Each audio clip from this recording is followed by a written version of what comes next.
بڑی قیمتی. اور میں نا جب کبھی پریشان ہوتا ہوں نا تو میں یہ والی بات کھول کے پڑھتا ہوں اعلیٰ حضرت. یہ بات ڈھارس بندھاتی ہے، ڈھارس توانائی دیتی ہے، پورا مضمون باندھا ہے. اعلیٰ حضرت کہتے ہیں بے روپیہ تھا مداری، روپ بدل بدل کے دکھایا کرتا تھا، بادشاہوں سے انعام لیتا تھا. ایک دن اورنگزیب عالمگیر کے پاس آ گیا، کہنے لگا میں روپ بدلوں گا، اگر آپ پہچان نہ سکے تو میں انعام لوں گا.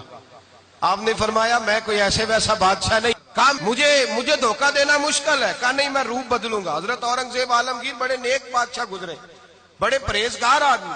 وہ بے روپیہ کہنے لگا میں روپ بدلوں گا، آپ نہیں پہچان سکیں گے. فرمایا چل جتنا تیرے اندر زور ہے لگا لے. حضرت نے اعلان کیا کہ میں نے فوجی بھرتی کر دیں، 2 ماہ کے بعد ٹیسٹ ہوگا. وہ 2 مہینے دوڑتا رہا، رنگ روپ بناتا رہا. آیا ٹیسٹ دینے، 2-3 سپاہیوں کا امتحان لیا. اس کی باری آئی تو 10 روپے دیے. کہنے لگے تیرے آنے جانے کا کرایہ میں نے تجھے پہچان لیا ہے. کچھ دنوں کے بعد جانے لگے سفر پر تو بھکاری آ گئے خیرات مانگنے. اس نے بھی سارے منہ پر سیاہی مال لی، کپڑے پھاڑ لیے، سر کے بال منڈا لیے، بھویں تک کٹا لی، بدرنگ ہو کے آیا. کاسا آگے کیا تو حضرت نے 10 روپے ڈالے. کہنے لگے تیرے آنے جانے کا کرایہ میں نے پہچان لیا ہے.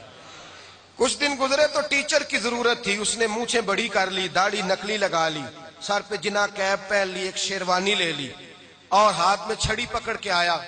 کہنے لگا میں استاد ہوں، 2-4 بندوں کا امتحان لیا، اس کی باری آئی تو 5 روپے دیے، 10 روپے دیے. کہا تیرا کرایہ میں نے پہچان لیا ہے. 2 سال گزر گئے. وہ جب بھی آتا حضرت پہچان لیتے. ایک دن سفر پہ جا رہے تھے، بہت بڑا لشکر تھا، جہاد کرنے جا رہے تھے اورنگزیب عالمگیر. تو دیکھا ایک پہاڑی ہے، پہاڑی پہ لوگ جا بھی رہے ہیں آ بھی رہے. اورنگزیب عالمگیر پوچھنے لگے یہاں کیا ہے؟ کہنے لگے ایک بابا جی بیٹھے ہیں دعا کرتے ہیں، اللہ کے نیک بندے ہیں. اورنگزیب کہنے لگے یار پرانے لوگ سارے ہی اللہ والوں کو مانتے، یہ بھی مصیبت آئی ہے جتنی نہیں آئی ہے، سارے لوگ ہی مانتے. کہنے لگے ذرا میں دعا نہ کرا لوں، اچھے کام جا رہا ہوں. اورنگزیب بادشاہ تھے، بادشاہ لوگ نازک مزاج ہوتے ہیں. گھوڑے سے اترے، بڑی مشکل سے پہاڑی پہ چڑھے، اوپر گئے تو لائن لگی ہے، بابا جی غار میں بیٹھے. کہنے لگے میں نے ملنا، میں اورنگزیب ہوں. انہوں نے کہا ہمارا بابا اس طرح کا پیر نہیں کہ امیر آئے تو رنگ اور ہو، غریب آئے تو اور ہو. یہاں اگر ملنا ہے تو لائن میں لگ جاؤ، سب ایک جیسے. اب لائن میں کھڑے ہو گئے، 50 آدمی آگے تھے. کہتے ہیں 51واں نمبر تھا. تھک گیا دھوپ میں کھڑا کھڑا. جب میں پہنچا غار کے دہانے تو میں نے بابا جی کے چہرے پہ نظر ڈالی تو بڑا نورانی چہرہ، بڑی خوبصورت لب و لہجہ. میں نے کہا میرے جیسا آدمی بھی پگڑی باندھ لے تو اچھا لگنے لگ جاتا ہے، بڑا خوبصورت انداز. کہتے ہیں میں ان کے پاس اتحیات کی حالت میں بیٹھ گیا. میں نے کہا حضور میں جا رہا ہوں جہاد کرنے، دعا کرنا. بزرگوں نے ہاتھ اٹھائے، اللہ اس کی مدد فرما، دین کو غلبہ عطا فرما، اسے دین کا سچا پکا سپاہی بنا. پھر تھپکی دی، 2-4 نصیحتیں بھی کر ڈالی. دیکھنا ظلم نہ کرنا، زیادتی نہ کرنا، جب تو جیت فخر نہ کرنا، غرور نہ کرنا، نصیحتیں بھی کر دی. کہتے ہیں اب جب میں اٹھا تو 2-4 دینار بطور نذرانہ مسلح کے نیچے رکھے، اور الٹے قدم جب میں غار سے اترا انہوں نے رومال جھاڑا اور اٹھ کے کھڑے ہو گئے. کہنے لگے آج نہیں تو نے پہچانا، آج نہیں تو نے پہچانا، میرا انعام بنتا ہے، آج نہیں پہچانا، لا پیسے. اورنگزیب کہنے لگا یار تو نے حد کر دی، کہاں چڑھا کہاں کھڑا رہا، دھوپ میں تھک گیا، کمال کر دی بھائی تو نے. بتا تو کیا لے گا، اب تو دیکھ جلدی بتا، وہ کتنے لوگ پیچھے دھوپ میں کھڑے ہیں، لشکر سارا کھڑا ہے، کیا لے گا؟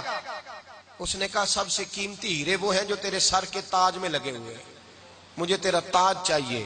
وہ بھائیو سننا اور یاد رکھنا، میرے اعلیٰ حضرت کہتے ہیں بادشاہ نے سر کے اوپر سے تاج اتارا، بہروپیے کے قدموں میں رکھا اور کہنے لگے یہ لے، اور یہ تو تیرا مانگنے پر میں نے دیا ہے نا، میں واپس آتا ہوں تو آنا میں اپنی مرضی سے بھی تجھے دوں گا. تو نے اورنگزیب جیسے بندے کو دھوکہ دیا، آنا میں اس وقت بھی دوں گا. وہ دے کر بس بات ختم ہو گئی، حد ہو گئی. دے کر کہتے ہیں جب میں پلٹا نا واپس، بہروپیے نے آواز دی بادشاہ ٹھہر جا. تو میں نے پلٹ کے دیکھا تو کہنے لگے یہ اپنا تاج لے جا، اٹھا اور لے جا. میں نے کہا 2 سال بیت گئے تجھے محنت کرتے، آج قابو آیا تو لے جاؤں. کہنے لگا لے جا، مسئلہ سمجھ میں آ گیا. میں نے کہا مجھے بھی تو سمجھانا. تو کہتے ہیں وہ پھوٹ پھوٹ کے رویا، اس کی آنکھیں برس پڑی، سیلاب کی طرح آنسو بہ نکلے، تڑپا اور رو کے کہنے لگا بادشاہ میں نے جھوٹ موٹ رسول اللہ کی غلامی اختیار کی تھی،